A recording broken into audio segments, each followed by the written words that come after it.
Okay, we have a lot of exciting stuff to talk about here in this video. Markets are soaring higher today. No, if you look at the S&P, you're up a third of 1%. But actually, like the Russell, small caps, cyclicals, they're doing exceptionally well yet again for 2 days now in a row following Nvidia earnings. We talked about this before Nvidia earnings and after, and I gotta say, I think you should be more bullish on markets, in at least for a year-end rally. Now, you know who else is bullish on markets for a year-end rally? Tom Lee with Fundstrat. Take a listen to this. They say 4 reasons case for Thanksgiving rally to November 29th intact, fueled by the Trump put and Fed put, Treasury Secretary pick possible near-term catalyst. Equities have modestly recovered this week, rising 1% so far, 2.5% for small caps. The case for a Thanksgiving rally remains intact, a rally through November 29th, and potentially see the S&P 500 reach 6,100. I mean, I don't know why 6,100 feels like it's far away. It's really not. That's only a rise of about 2.5% for the S&P, so it's actually pretty obtainable. But Tom Lee is forecasting this just within the next couple of trading days. In fact, that's really just throughout next week. Tom Lee believes the S&P is going to go up about 2.5%, which is certainly possible. I wouldn't hold my hat on that. I think actually what you've seen in recent days is exceptionally bullish. Now, we talked about this before Nvidia earnings. We talked about this after Nvidia earnings. But basically, long story short, is the writing was on the wall for Nvidia to fall a little bit. 3 to 5% was kind of what I was forecasting. Nobody expected Nvidia would collapse. I just personally seen the risk being that Nvidia underwhelms versus over-impresses. Because Nvidia was one of the few companies, the only company I can actually think of, that had their estimates rise into their earnings. Rightfully so. I mean, Nvidia has smashed estimates every single earnings. But like Apple and Microsoft and Google and all of your other companies actually seen their estimates fall in the weeks before they reported earnings. So, I mean, with lower estimates, it was easier to beat. And stocks generally were rewarded for that. Well, Nvidia has seen their estimates rise into their earnings. So they underwhelmed, especially on guidance. But specifically, I said, if Nvidia sells off 3 to 5% and the markets sell off, that's a bad sign. Now, yes, the NASDAQ was probably going to sell off a little bit if Nvidia, fell 3 to 5%. But specifically, if small caps and cyclicals and internals of the S&P sold off, that was a really bad sign into year end. Now, vice versa. If markets rally as Nvidia sells off, at least a little bit, that's a great sign. And that's exactly what has been happening. You can see today, the equal weight S&P is up 0.84% today. Yesterday, it was up 1.26%. The day before that was up a third of 1%. You are almost at a new all-time high for the equal weight S&P. Now, here on the day today, Nvidia is down about 3%. And there is zero news causing this, at least from what I can find. It's just a after earnings digestion period of what Nvidia earnings now means for the company. And the reason why a slight sell-off was actually good is because Nvidia is such a large company now, a $3.5 trillion company, that markets were pricing in a $300 billion move for Nvidia post-earnings. Higher or lower. Well, now that Nvidia's growth rate is slowing down, now that there's maybe a little bit less to be overly optimistic about next year, markets can start to put capital to work in other areas. See, hedge funds and institutions, they really at least need to meet the S&P, right? If you are a hedge fund manager and the S&P goes up 20% and you go up 15% in a year, that does not look good. Now, what happens is certain stocks tend to drive the returns over the past 2 years, that is. So as Nvidia is just going up and up, smoking earnings with impressive growth figures ahead, it's like you have to own the company, not because you probably want to, not because you think that stock's going to 10x anytime soon, but because it's driving the markets. And you have to have that beta to the S&P. Well, now that it looks like Nvidia's momentum might slow down, it allows for investors, hedge funds, institutions to look at other areas of our markets that might be able to outperform, at least outperform Nvidia. That is structurally and psychologically why Nvidia taking a back burner here, not crashing, but not outperforming the markets, is actually good for equities. And I really just wanted to see how equities respond to a weaker Nvidia. Now that equities are rallying, especially small caps and cyclicals, this is a great sign for a year-end rally. Look at the Russell.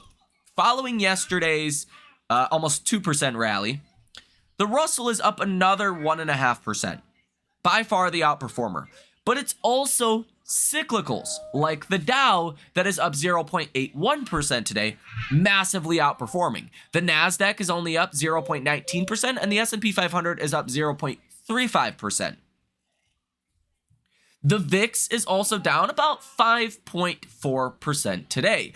And as you've probably noticed in recent days, the S&P 500 has actually fallen, right, from its all-time high.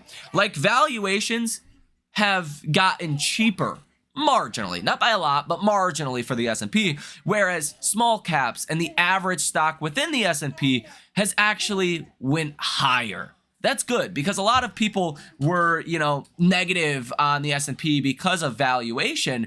And I was sitting there saying like, hey, the average stock in the S&P is only trading at 18 times next year's earnings. That's the historical average for the markets. Like, yes, the S&P on a headline basis is expensive because of big tech, but you could see the internals of our markets rally quite a bit before you are really expensive on a broader measure. And see, now that is exactly what is happening. And there's quite a bit more room for markets to move higher internally into year end. I think 6,100's probably a year end peak for markets. Could you hit like 6,200?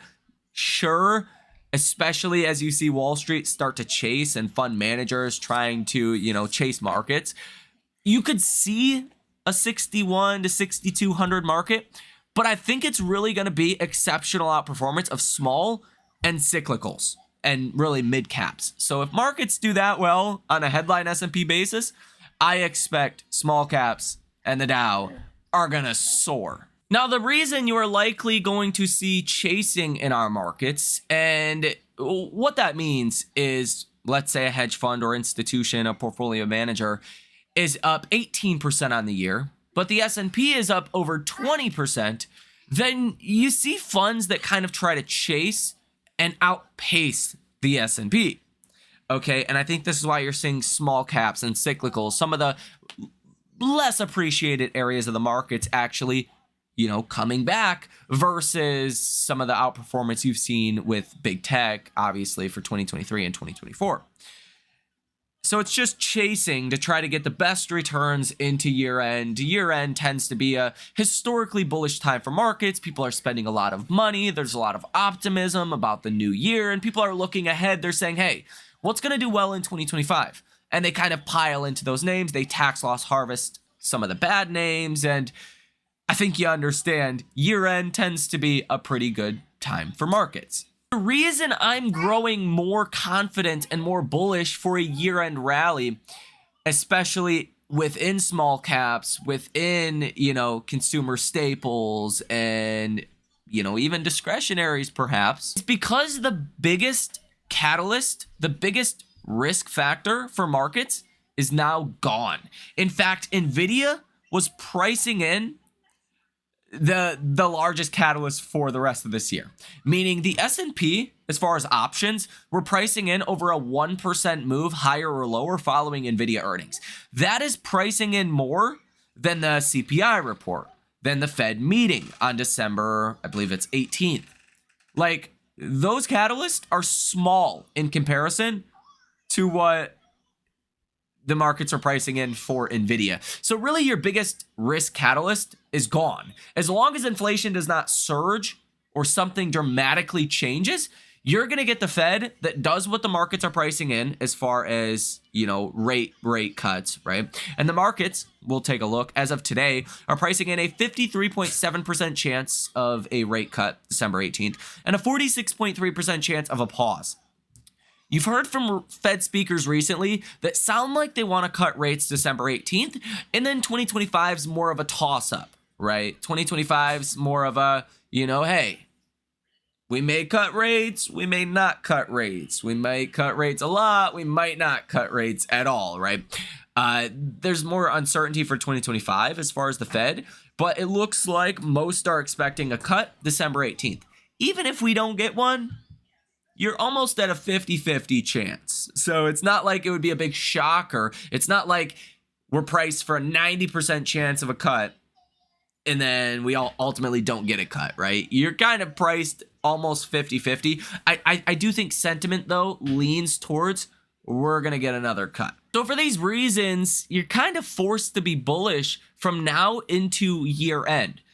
But keep in mind, this is your maybe harvesting time. This is your time to raise some cash, to get cash ready to buy when the fear does come in. Because ultimately, there's really two big problems we have starting off 2025, okay? Distinct issues that will come about.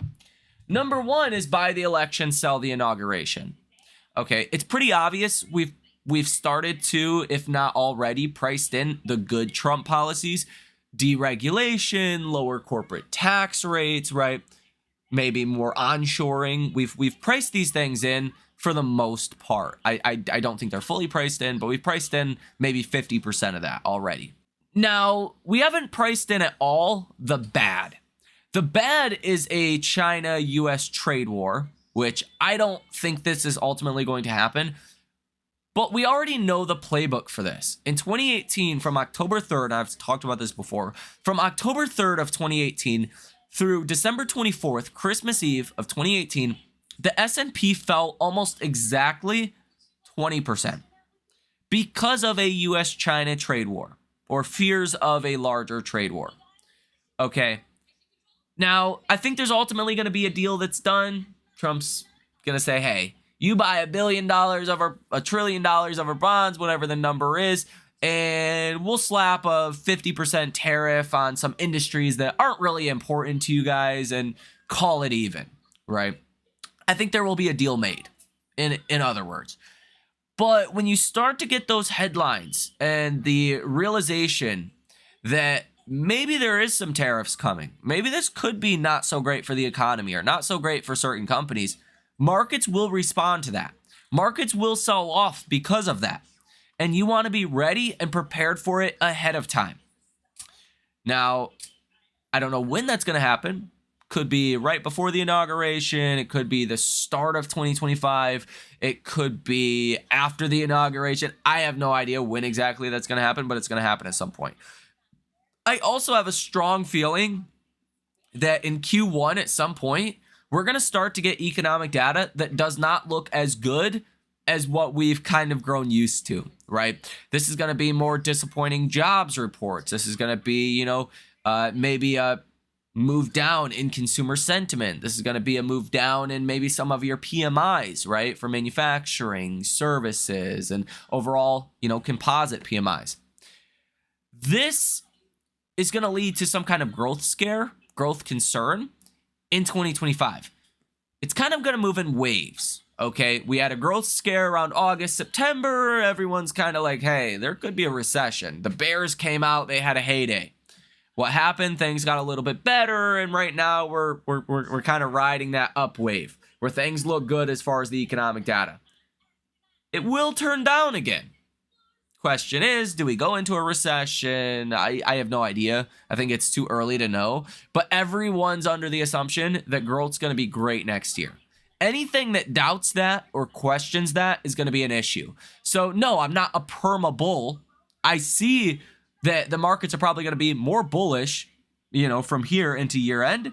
But there's definitely some concerns we have, or I have, for 2025, especially the start of the year. And it really just comes down to expectations, right? Kind of like Nvidia. Nobody expected Nvidia was going to do bad. I think there's a good chance the economy does really well next year. As Jerome Powell said, he's hearing that the economy might be better in 2025 than it was in 2024. That's totally a possibility. But it's all about expectations, right? The markets are built on expectations. That's it. Okay? Expectations versus what actually happens. Now, when the expectation is this good already, the risk is that you surprise to the downside, not that you continue for a prolonged period surprising to the upside. With that specifically said, we had good news today and bad news today from the economic data. So manufacturing disappoints a little bit. US manufacturing PMIs come in at 48.8 versus 48.5 previously, so that is an increase on a month-over-month basis. The estimate, though, was 48.9, so a little bit lower than expected. U.S. services PMIs for November came in at 57.0.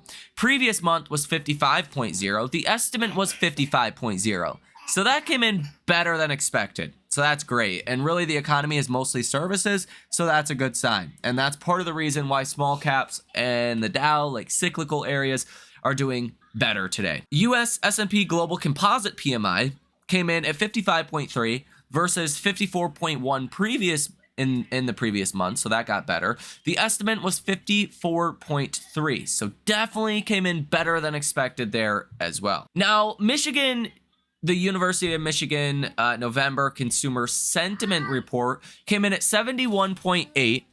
The expectation was 73.9, and the last number we had was 73.0. So expectations got a little bit worse across the board.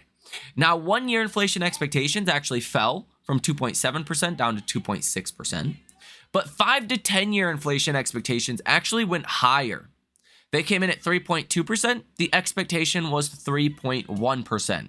So I would say today it was quite a bit of mixed data, but overall leaning more positive, especially that ISM Services PMI number that came in 2 points higher than we were expecting. But then again, manufacturing missed, and inflation expectations on the longer run came in a little bit higher than we were expecting. Overall, the bond market is taking this as favorable, with 10-year Treasury yields down to 4.41%, down about 2.5 basis points today, which is again helping to fuel some of this market move higher. Now, oil is up 1.5% today, not great. Gold is up 1.3% today. Asia markets did well, up anywhere from 2.4% to 0.68%. And Europe markets generally higher as well, most indexes up at least 1%. The percent of stocks currently trading above their 50-day moving average, this is one of my favorite measures or metrics of internal strength or weakness in markets. This is just simply the percent of stocks above their 50-day moving average. It's currently at 62.36%. That's a decent number. It's not great. It's not bad. As recently as July, you had 75% of stocks above their 50-day moving average. So there's definitely room for markets to get more strength internally. And that is what I am forecasting to happen. Now, today, 3.71% of stocks are moving above their 50-day moving average. So that's pretty damn good. That's hundreds of stocks moving above their 50-day moving average today. And again, that's kind of represented here in the RSP, the equal weight S&P, that is up almost 1% today. All eyes are going to be on Bitcoin over this weekend. That is currently at $99,157 per coin. If you break above 100,000, that's probably a good sign that small caps and cyclicals will continue to perform well over the next couple of weeks. Now, there is some concern that maybe Bitcoin tops out around 100,000 and comes down maybe to 90 or 80,000. And I have no idea if that's going to happen, but if that does happen, it could fuel a little bit of a risk off sentiment in markets, even though Bitcoin, if it did get a little bit of rejection, doesn't mean the markets have to sell down. It's just not great from a sentiment perspective. Latest AI investor sentiment survey shows bullish investors drop from 49.8% to 41.3%. Neutral investors rose from 21.8% to 25.5%, and bearish investors rose as well from 28.3% to 33.2%. This is the highest level of bears you have seen since late September.